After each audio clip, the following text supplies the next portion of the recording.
The moment she was added to the franchise, Vanessa, aka the tender housewife that will destroy your face if you mess with her, left an everlasting impression on the fans, both with her fists and charisma. While she was not the first character using boxing as a fighting style, Heavy D came before her. She was the first female boxer not only in KOF but probably in the entire genre. She was officially introduced as a playable character to the series in KOF 2000 as a new member of K-Dash's team. But before that, her first appearance ever was actually in KOF 99 Evolution, where she was presented as a striker only.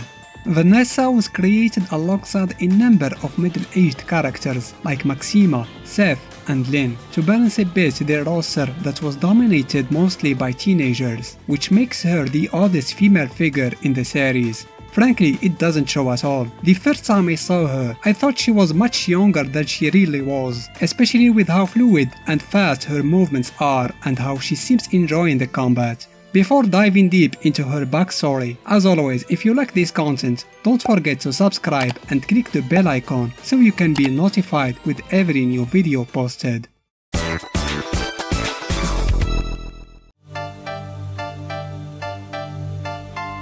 Vanessa's life was as normal and mundane as one's life could be. Up until her 20s, it was tranquil and peaceful. That slightly changed when she got married. Her husband worked as an agent with a group of mercenaries dedicated to fight crime and shady organizations. Even though she wasn't directly exposed to any kind of danger, her man thought that it wouldn't harm her to learn how to fight. He taught her a unique way of boxing, and surprisingly, she mastered it in no time. Maybe her husband was a very good teacher, or Vanessa was simply a genius. She had her first son sometime after that, and her serene life as a simple housewife continued for a while. However, it was abruptly put to an end one day. She learned that her husband was killed, and the perpetrator was none other than the evil syndicate known as Nests. Her husband was tracking Nest for years, but when he got too close to them, they decided to get rid of him for good.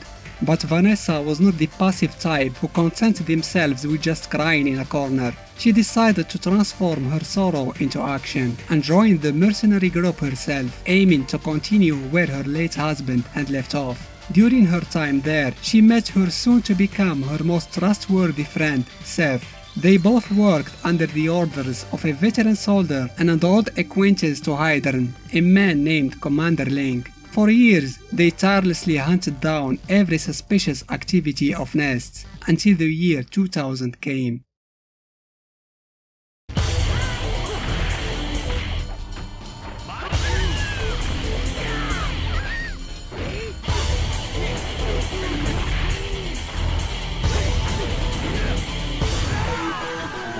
Hyder and Ling decided to work together against Nest. Their plan was to organize KOF 2000 in order to lure Nest and arrest their operatives. Vanessa and Seth were ordered to enter the tournament to investigate and arrest anybody related to the cartel. For a more efficient work, she and Seth decided to join different teams. While Seth was more interested in the Hizoku clan and the involvement of their leader Ron with Nests, Vanessa chose to undermine the plans of the evil organization from a different angle. She succeeded in contacting K-Dash and Maxima, who she knew were involved with Nest at some point, and convinced them to enter the tourney with her. Vanessa's intentions were to observe them during the competition with the goal of arresting them once it's over. To complete the team, she reached out to a famous Mexican wrestler named Ramon and asked him to join her team in KOF 2000, judging that a fighting tournament like that would improve his skills and overall strength. He accepted.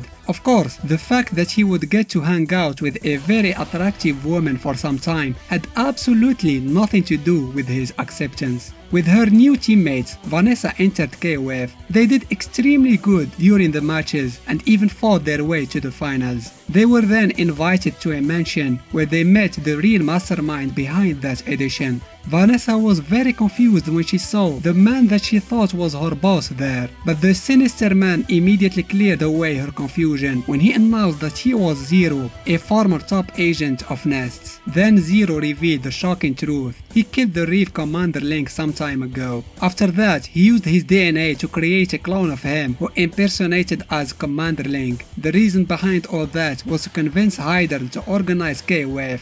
While the official goal was to lure Nest agents and capture them, Zero's real objective was to gather enough energy from the different fighters to empower his secret weapon, a space-based device called the Zero Cannon, and with such mighty weapon he could rule over the world all by himself. To demonstrate his determination and power, he launched a first strike with the cannon at South Town and destroyed the city, injuring many participants. Finally, he challenged Vanessa and her teammates to a fight, hoping that their battle would provide enough energy to the Zero Cannon for a second shot.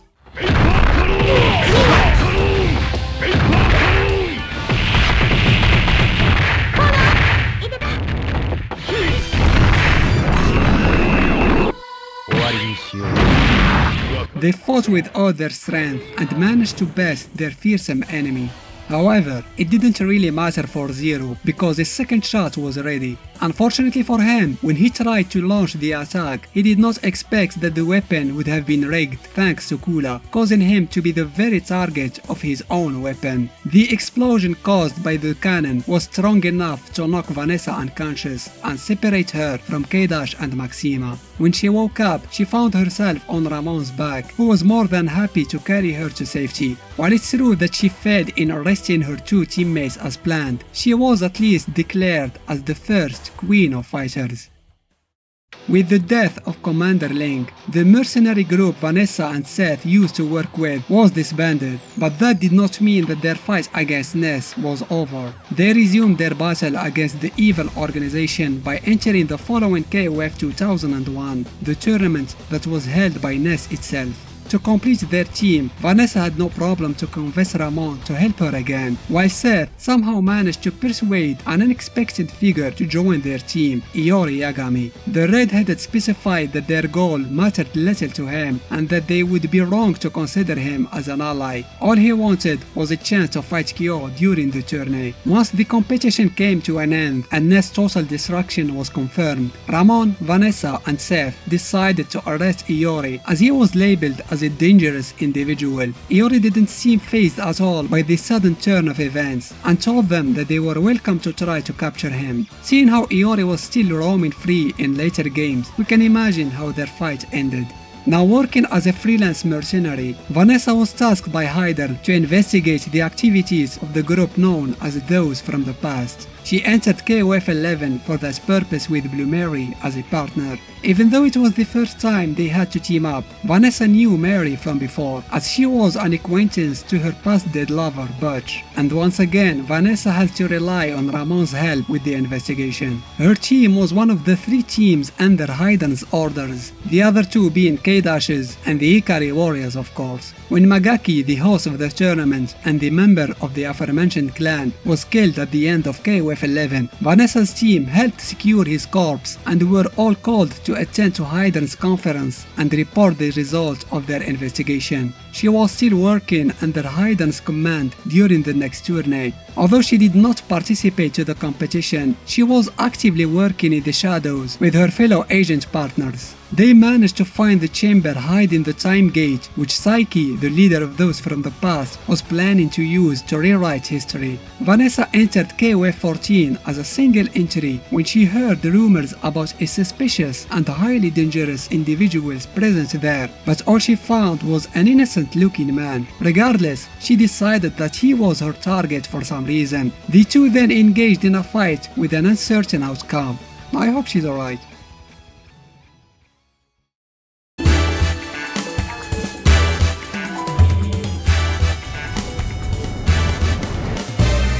Vanessa is one of the three characters in KOF using boxing as a fighting style, the other two being Heavy D and Nelson. That being said, her boxing is quite different from both of them. Her style resembles more that of Dudley and Rick from the Street Fighter and Fatal Fury series. In other words, she fights with a lot of elegance, in addition to the other obvious characteristic, speed.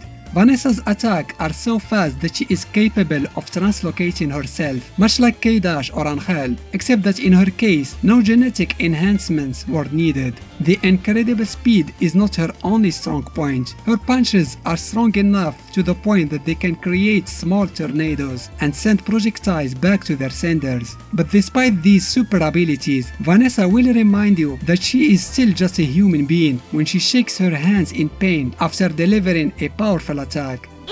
Thankfully, her hurting herself does not translate in an actual loss of health. Being a boxer obviously means that she only fights with her fists, right?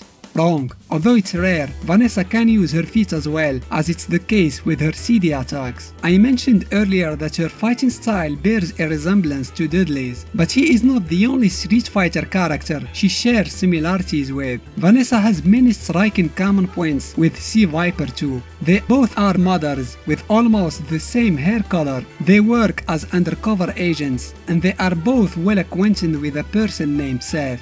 This suspicious number of shared features led some fans to theorize that the two women are somehow related, if not the same person. While I understand where they're coming from, I think that the whole thing is a mere coincidence.